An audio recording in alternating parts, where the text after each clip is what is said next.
In this installment, we're going to be going over the NFL bets for the late slate, the 4 p.m. and 8 o'clock primetime games for Sunday. Let's get into it.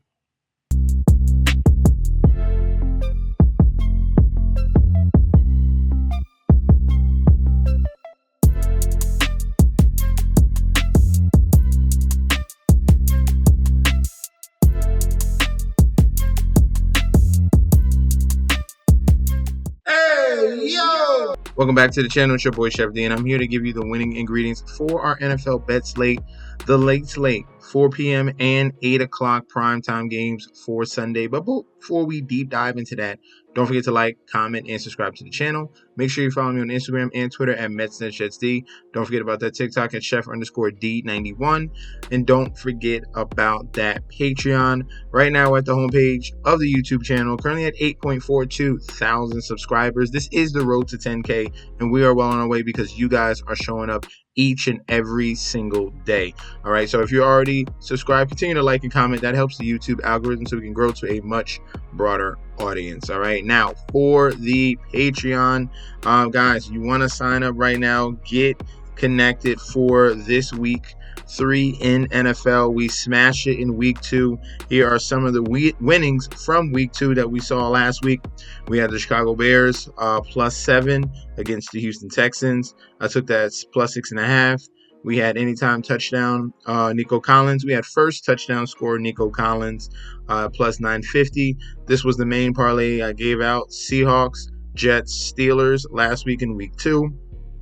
We had Kansas City Chiefs as well, and it was able to get a good number on the Kansas City Chiefs live as well. And then the big upset of the day had the Las Vegas Raiders.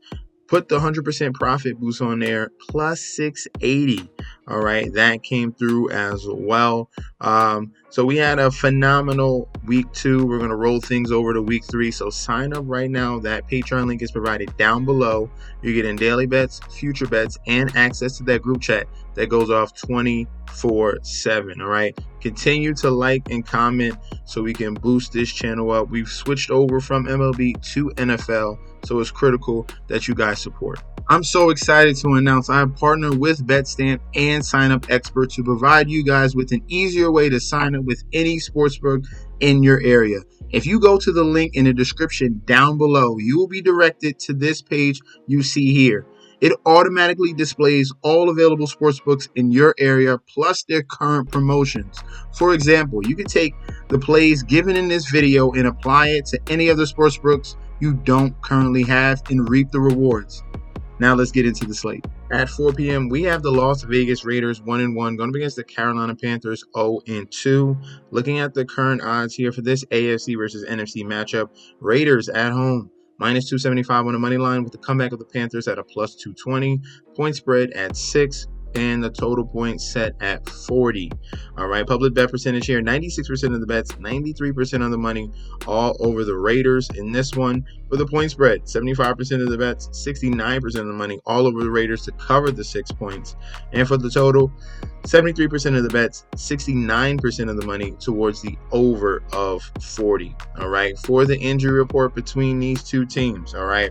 As of right now, we have Shy Tuttle, D-tackle. He's currently doubtful for the game. He's most likely going to miss it. Ashawn Robinson is questionable. Lonnie Johnson, cornerback, questionable. And Nick Scott, questionable for the Panthers. Raiders, on the other end, we have a questionable on Max Crosby, even though he should play. Devon Diablo is going to be out of this game. They will be without DeCamerion Richardson, cornerback. He's going to be doubtful.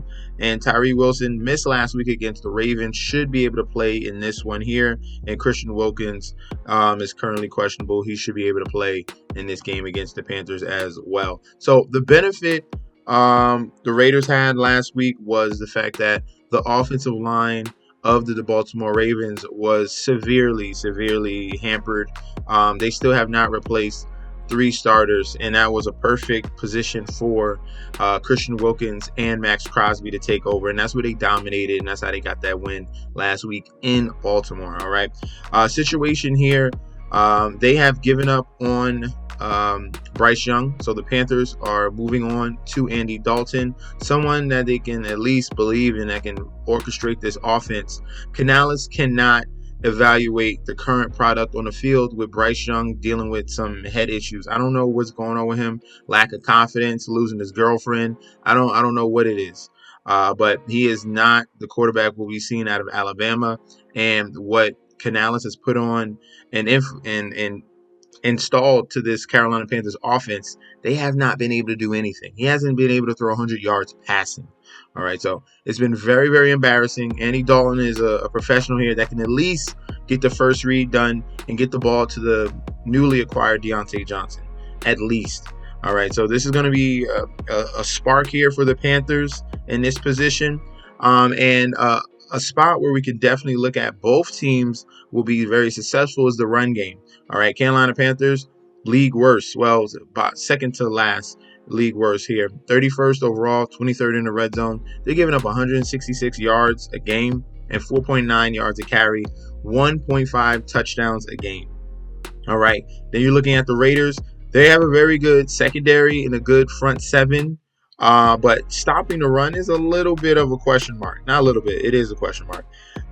Looking at these numbers, 23rd overall, 23rd in the red zone. They're giving up 133 yards rushing and 6.2 yards a carry. All right, that's going to be a benefit to Andy Dalton. So both run games should be get going here for the Panthers and the Raiders. I'm going to be leaning towards the Panthers on the point spread. I think that's a value there. I'm going to get a valiant effort from this Panthers team, getting a jolt of energy from Andy Dalton. I do like the Raiders to win the game. So looking at the Raiders at minus 275, that's going to be the play. For better value for the point spread, take the +6 on the Panthers. And for the over-under, I do see both of these teams scoring points here. So I like the total on the over of 40. We're seeing enough under games here coming from the Panthers. Team total wise, because they have not been able to put up points. I think we're getting a scoring effort on both sides, and I like both running backs in this game here for the Panthers and the Raiders. So Raiders money line, Panthers +6, and over on 40. In Lumen Field here, we have the Seattle Seahawks 2-0 going up against the Miami Dolphins 1-1. Another AFC versus NFC battle here. Seattle Seahawks home favorites minus 225 with a money line, with the comeback of the Dolphins at a +180. Point spread set at 4.5. Total points set at 41.5. For the public bet percentage here, 78% of the bets coming in on Seattle, but 64% of the money here coming in on the Miami Dolphins on the money line. So sharps are getting sneaky here, trying to take that +180 with the backup quarterback here in Skylar Thompson. For the point spread, 56% of the bets, 59% of the money towards the Seattle Seahawks to cover that 4.5. And for the total points, we have 66% of the bets, 63% of the money towards the over on 41.5. All right, so the current injury report here for these two teams, some of the outs for the Miami Dolphins will be Grant Dubose. He's going to be out as a backup wide receiver. Raheem Mostert, veteran running back, he's out. And Malik Washington, rookie wide receiver who they just drafted, will be out as well. So the run game for the Dolphins is going to be Devin A-Chain, Jeff Wilson, and you'll see a sprinkle of Jalen Wright. For the Seattle Seahawks, they got a lot of guys out here. Kenneth Walker is going to be out. Jerome Baker, linebacker, out. Uchenna Nwosu, out. All right, that's a big loss there as well. Q tags on Mafe and Kayvon Wallace. Q tag on Pharaoh Brown, backup tight end. Q tag on Derek Hall, linebacker. And Q tag on Laviska Shenault, all right, who popped up Friday with a DNP. All right, so some of these guys will be decided on Sunday morning. All right, for this matchup here between the Dolphins and the Seattle Seahawks, Seattle has been very impressive. Well, not very impressive. They've taken care of business with their slightly easier schedule, very easy schedule. All right, first 2 weeks, Denver and New England. Both of those are close games. They only won against Denver by 6, and they had to take New England in overtime. Only won by 3 points in that one. Dolphins, devastating news in that Buffalo game, losing Tua Tagovailoa. They got tattooed, and they should have been blown out by the Jacksonville Jaguars, but was given a great opportunity to make a comeback with the fumble of Travis Etienne. So it's a mixed bag on both sides here. All right. Obviously, the advantage is to Seattle at home, and the fact that they're going up against Skylar Thompson, who has not been impressive at all. All right.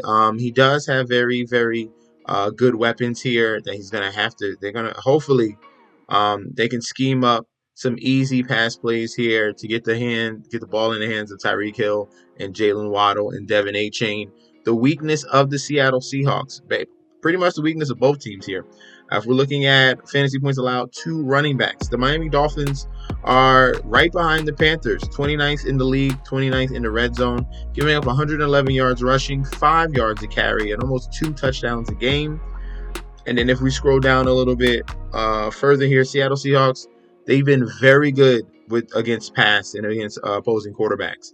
All right, so the way that the Dolphins is going to have to score some points and be explosive is with Devin Achane in their run game, and hopefully we see a little bit of Jalen Wright as well.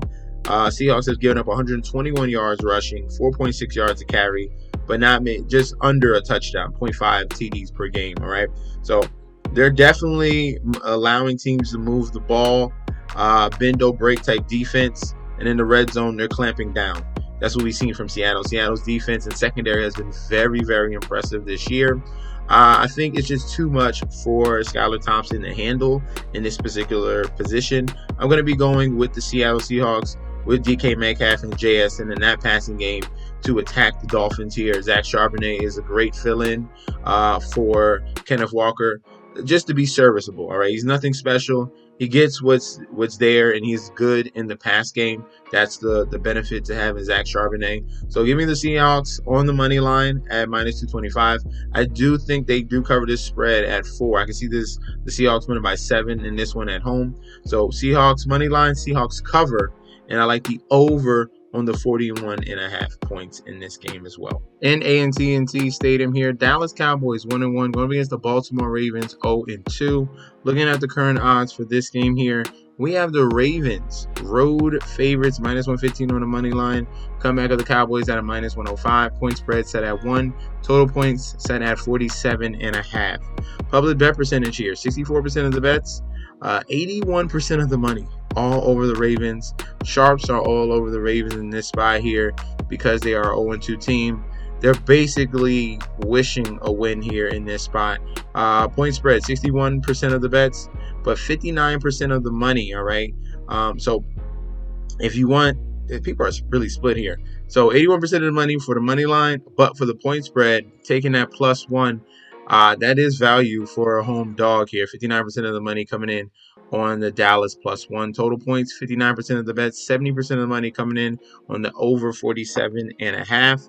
For the injury report here between these two teams, not many injuries. Offensive tackle, he's going to be out. Luwalu, Q-tag on Deontay Hardy, Q-tag on Nate Wiggins, and David Ajobo. All right, so if Ajobo is out, that's going to be a major, significant out for the D-line of the Baltimore Ravens. But looking at his Thursday and Friday reports, he should be fine to play. All right, he went from limited to full practice. Cowboys on the other end, Q-tag on Jalen Brooks, who's a backup wide receiver. And for the guard, Zach Martin, he's questionable. And Mozzie Smith, D-tackle, he's questionable as well. So no major outs here. Looking at this matchup between these two teams, all right, the reason why that the Ravens are favorited here on the road is off of pedigree. All right, you got John Harbaugh down 0-2. He faced Kansas City Chiefs, lost. That's understandable. And then that was an embarrassing loss against the Raiders in the game number 2. But the issue still remains the same with the Baltimore Ravens. When you're going up against these teams with defensive lines that can manhandle your offensive line, because you haven't fixed your issue yet, it's going to continue to happen. All right. Now we're talking about Micah Parsons and this D-line of the Dallas Cowboys, the defense period of the Dallas Cowboys going up against the Baltimore Ravens. This could get ugly. All right, Cowboys handled business in Cleveland, and then the total opposite here happened against New Orleans because New Orleans is clicking on all cylinders. They were a little bit exposed in that one. Come back to earth. Everyone is thinking, oh, the same old Cowboys. And now you're thinking that the Ravens are going to come in who are struggling with a glaring issue. And you're telling me the Dallas Cowboys are going to lose 2 home games in a row? This is a big mismatch. I don't know why people are just assuming Ravens will win this game. We're going to be on the Cowboys on this one. It's going to be a Cowboys full sweep here. Give me the money line. Give me the point spread at -110. For the over-under, the 47 is kind of high. I do expect the Cowboys to score. I can see the over. So we're going to slightly lean towards the over 47.5. I don't love the total because I'm trying to see how the Ravens score points. I can see how Cowboys score points. And then I can see this Cowboys defense putting the Ravens into trouble. So you know what? I'm leaning towards the under. Under 47.5 in this total. I think the Cowboys dominate in this game. Like I said, that offensive line for the Ravens needs to get fixed. And this is not the matchup for the Ravens to get right. The Cowboys D-line and defense, period, is not the matchup to fix this issue. Lamar Jackson is going to be running for his life yet again. All right, so give me the Cowboys for this game.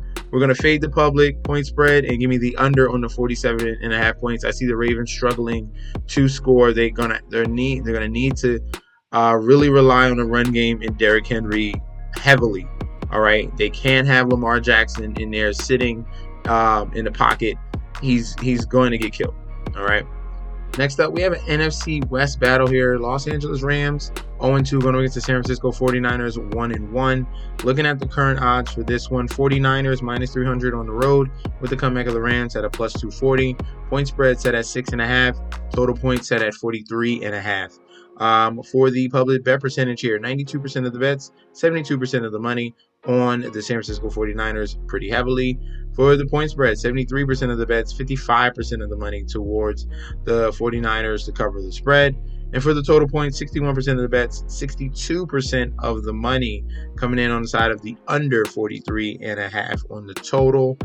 Injury report is going to be jam-packed in this one. Both teams are seeing major issues here in the injury report. So no Cooper Kupp. Obviously, there's no Puka Nacua. No Davis Allen, backup tight end. He's going to be out. Kicker is questionable. He had limited practice on Friday. Kobe Durant, cornerback, he's questionable. They're going to need him. Bobby Brown, D-tackle, is questionable.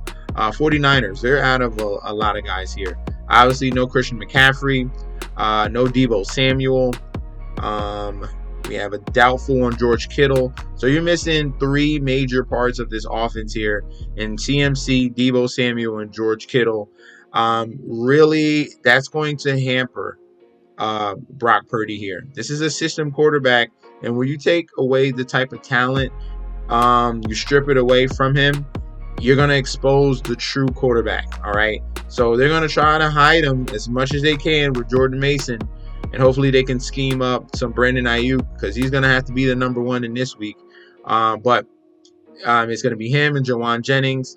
This game can get really ugly. So I'm already on the 43.5. Love the under in this game on the total 43.5. I'm warning you right now. This Rams team has a chance to get this win and steal it. All right, they definitely have a chance to get this win. When I'm bringing up my point is, who would you rather have? Would you rather have Brock Purdy stripped with all his talent? He just has Brandon Ayuk. Or would you rather have Matthew Stafford, who's a professional, a Super Bowl winner that knows how to work with lesser talent? All right, he's done. This is your professional. This is your professional's professional here. Matthew Stafford is an elite quarterback. All right, just off pedigree and his resume. All right, this is a spot where you're really gonna see the true colors of Brock Purdy, and that could be very ugly. And I would be very scared to just go towards that -300 of 49ers, or even take the spread. Do not take the spread of the 49ers. Do not do that. Please do not do that. We're going to be on the underdog here of the Los Angeles Rams in division matchup, and we got 49ers on the road losing all their offensive players here. Yes, this defense is solid, but Matthew Stafford can overcome that. I don't have that type of faith in Brock Purdy. All right. So give me the plus 6.5 for the Rams on the point spread, and give me the under on the 43.5. Those are going to be our major plays here for this game here. We're going to be relying upon Matthew Stafford and Kyren Williams. Their 1-2 punch. That's going to be definitely solidified here. I'd rather have them than Brock Purdy and Brandon Ayuk in a bunch of scraps for the 49ers. In State Farm Stadium, Arizona Cardinals 1-1, going against the Detroit Lions 1-1. Looking at the current odds for this one, we have the Lions road favorites minus 150 on the money line, with the comeback of the Cardinals at a plus 125. Point spread set at 3, total points set at 51.5. All right, full game public bet percentage here. 70% of the bets coming in on the Detroit Lions, but we have 53% of the money coming in on the Cardinals. So sharps are on the home dog here in the Cardinals on the money line. Point spread, 58% of the bets, 53% of the money towards the Cardinals on the plus 3. Total points, 51% of the bets towards the over, 68% of the money towards the over 51.5. For the injury report between these two very talented teams here, backup safety, he's going to be out, and backup cornerback Rakestraw is going to be out as well. Everyone else has a Q tag. Alex Anzalone, Terry Arnold, Graham Glasgow, and Isaiah Williams. For the Arizona Cardinals, everyone just Q tag here. No one of significance is out as well. No major concerns for the injury report here for the Cardinals. All right, so we have this is going to be a barn burner here. Tons of points coming in this one. The over is going to be one of our main plays. Love the over 51.5 total points in this game. I expect a back and forth matchup in this one. Both of these teams do struggle against opposing wide receivers as well. So definitely this is going to be a double plus up for quarterbacks, wide receivers, tight ends. This is going to be a high scoring environment here between the Lions and Cardinals. Love the total of the over. So this matchup here, I feel like it's going to be a back and forth matchup. Both of these two teams are highly talented. The Lions were exposed a little bit going up against the Buccaneers, obviously in that secondary range. Baker Mayfield was super efficient in that game and was able to squeak out that win. I see a very similar aspect here. I think the Cardinals are going to be a big surprise team. Kyler Murray back healthy, man. I'm telling you, what he did last season, those last 8 games coming back, willing that Cardinals team towards wins. Now he has a full complement of weapons here on the offensive side of the ball. I'm really liking the plus 3 on the point spread here. I think that's just a ton of value in this one. Everyone just assuming the Lions are just a better team. It's far from that. All right, Cardinals are not a bad team. Cardinals are a very sneaky team here in the NFC West, especially with all the injuries and issues that the 49ers are dealing with, the Rams are dealing with as well. All right, so give me the Cardinals on the plus 3 and give me the over on the total in this high scoring environment between these two teams. In the Mercedes-Benz Stadium here, Atlanta Falcons 1-1 going against the Kansas City Chiefs 2-0. Looking at the current odds here, we have the Chiefs on the money line minus 165 with the comeback of the Falcons at a plus 140. Point spread set at minus 3. Total points set at 46.5. For the public bet percentage here, we have 91% of the bets, 94% of the money all over the Chiefs. For the point spread, 66% of the bets, 62% of the money for the Chiefs to cover the 3. And for the total points, people are pretty split here. 53% of the bets and 56% of the money slightly towards the over 46.5. Injury report for these two teams is pretty clean. A lot of non-injury, rest-related issues here. And everyone had a full practice. Everyone's pretty healthy for this one. Obviously, we saw what happened to Isaiah Pacheco last week. So it's going to be Carson Steele, Samaje Perine, and Keontae Ingram as running backs for the Kansas City Chiefs. All right. So Falcons last week had an heroic win in Philadelphia in the Philadelphia Eagles home opener. They came back. Well, they were gifted a win there. Saquon Barkley was not able to catch that ball to end the game, and Kirk Cousins had one of his classic comebacks. Could that propel the Falcons in this home game here going up against the Chiefs? It could. You do want to see a better performance here from Kirk Cousins, obviously gradually getting healthier and healthier each and every game with that Achilles injury. We saw improvement from week 1 to week 2, and now week 3. He's going to be a little bit better here. He's going to have to be able to spread the ball around here to keep up pace with the Kansas City Chiefs here. Despite who's in or out, this team is still clicking on all cylinders and still finding ways to win. All right, that's very, very crucial here. So there's no hiccups. All right, can't be any hiccups for the Falcons and Kirk Cousins in this one. I think it's too much for the Falcons to handle the Kansas City Chiefs here. Even without Isaiah Pacheco, we're going to see a more smash mouth run performance from Carson Steele and a little bit of finesse from from Samaje Perine. It's going to be important that they try to get Bijan Robinson going, but this team here in the Kansas City Chiefs, their run defense is top 10 in the league. All right, so if they can eliminate Bijan Robinson or limit Bijan Robinson, then that's going to bode well for the Kansas City Chiefs. And I'd rather rely on a hampered Kirk Cousins to try to pass the ball against this secondary than trying to get beat up in the trenches going up against Bijan Robinson. But we're still on the Kansas City Chiefs here. All right, so Kansas City Chiefs full sweep on the money line, on the point spread -3. I'm going to slightly lean towards the over 46.5. All right. So those are going to be our selections for the late slate, 4 o'clock and 8 o'clock games on Sunday. Let me know in that comment section down below what are going to be your plays, your props for this particular slate here. We can definitely debate about that down below. Guys, if you want to sign up for that Patreon, remember, you click on that description down below, click on that link and get signed up. You're getting daily bets, future bets, and access to that group chat that goes off 24/7. This is your boy Chef D. I'll be back with another one. Peace out.